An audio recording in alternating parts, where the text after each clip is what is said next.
नमस्कार दोस्तों, स्वागत है आपका। बात करेंगे Elegant Flori and Agrotech India Limited 55 रुपये 65 पैसे का स्टॉक। आप देखोगे पिछले 5 दिनों से या 1 महीने से स्टॉक के अंदर कंटिन्यू अपर सर्किट लगते हुए आपको दिख रहे हैं। पिछले 6 महीने से भी स्टॉक में अपर सर्किट आपको लगते हुए दिख रहे हैं। तो यदि आप इस स्टॉक को खरीदने की सोच रहे हैं या आपने खरीदा हुआ है तो आप बिल्कुल ये वीडियो ज़रूर देखें।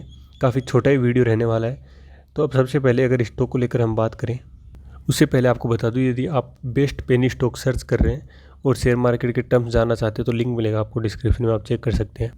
तो सबसे पहले अगर हम देखें डाटा कंपनी का स्क्रीनर पे, तो कंपनी का मार्केट कैप है मात्र 111 करोड़।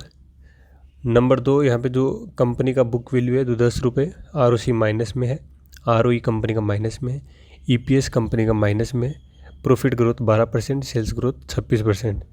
कंपनी का अगर प्रोज देखोगे तो लगभग डेब्ट फ्री है कंपनी है। अगर हम देखें सेल्स पिछले 3 से 4 क्वार्टर की, तो सेल्स कंपनी की दिसंबर में 28 लाख, सितंबर में 11 लाख और जून में यहाँ पे 1 लाख के आसपास। तो कोई खास कंपनी की सेल्स यहाँ पे नहीं है।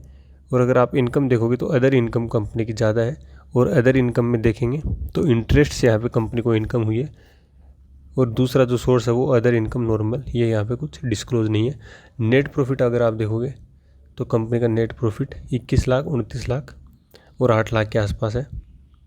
ईयर टू ईयर कंपेरिजन अगर हम देखें तो मार्च 2019 में 1 करोड़ 67 लाख की सेल्स थी और मार्च 2021 में 53 लाख की। नेट प्रॉफिट यहाँ पे पिछले 3 साल से माइनस में है, यानी कि कंपनी का कोई प्रॉफिट यहाँ पे नहीं हो रहा है। पिछले 3 सालों से कंपनी का प्रॉफिट माइनस में है। इसके बाद अगर हम देखें कंपनी के पास रिजर्व, तो रिजर्व कंपनी के पास 1 करोड़ 24 लाख का है और बोरिंग मात्र 44 लाख की है कंपनी के ऊपर। इसके बाद हम बात करें प्रमोटर होल्डिंग, तो प्रमोटर के पास यहाँ पे लगभग 7.55% की होल्डिंग है, यानी 7.5% की होल्डिंग है वो प्रमोटर के पास है। चार्ट देखें अगर हम सेल्स ग्रोथ, तो आप देख सकते हैं प्रॉफिट भी यहाँ पे, ROE भी यहाँ पे माइनस में, ROC भी माइनस में। तो चार्ट में आपको साफ पता लग रहा है कि कंपनी के पास न सेल्स है, न प्रॉफिट है, न ROE है, न ROC है। शेयर होल्डिंग भी कंपनी के जो प्रमोटर उनके पास 7.5% की है। तो ओवरऑल अगर आप देखोगे इस स्टॉक को, फंडामेंटली ये बहुत ही बेकार स्टॉक है। फिलहाल के टाइम पे कोई खास फंडामेंटल नहीं है कंपनी का, क्योंकि ROE ROC माइनस में है। कंपनी के प्रॉफिट कंटिन्यू गिर रहा है, माइनस में कंपनी का प्रॉफिट चल रहा है, प्रमोटर की होल्डिंग भी बहुत कम है। तो कोई खास यहाँ पे कंपनी के फंडामेंटल नहीं है, बिलो एवरेज हम कह सकते हैं। उसके बाद कंपनी के पास प्रॉफिट भी नहीं है, कंपनी के पास इतनी कोई खास सेल्स भी नहीं है।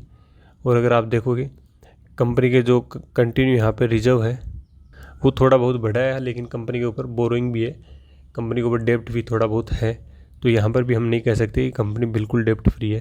तो अगर आप फंडामेंटल वाइज देखोगे तो कंपनी में जिस तरह से आपको आज के दिन अपर सर्किट लगते हुए दिख रहे हैं, आने वाले टाइम में आपको इसी तरह लोअर सर्किट भी लगते हुए दिखेंगे।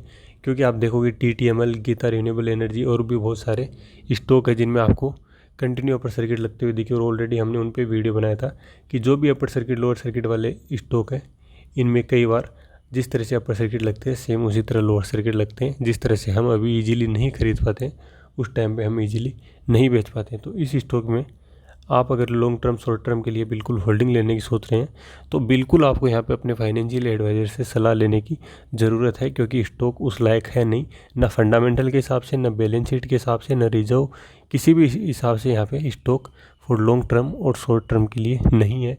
तो आप बिल्कुल इस स्टॉक के बारे में अगर सोच रहे हैं तो अपने फाइनेंशियल एडवाइज़र की सलाह लें, और बहुत ही मिनिमम अमाउंट के साथ अगर आपका मन है कि ख़रीदना ही है तो बहुत ही कम अमाउंट लगाए, जिससे कि आपको अगर आने वाले टाइम में आपका अमाउंट या आप खो भी देते हैं तो ज़्यादा यहाँ पे आपको नुकसान ना हो। तो यहाँ पे आप बिल्कुल लॉन्ग टर्म और शॉर्ट टर्म के लिए इस स्टॉक के बारे में बिल्कुल अपने फाइनेंशियल एडवाइज़र की सलाह लें। Thank you, keep supporting.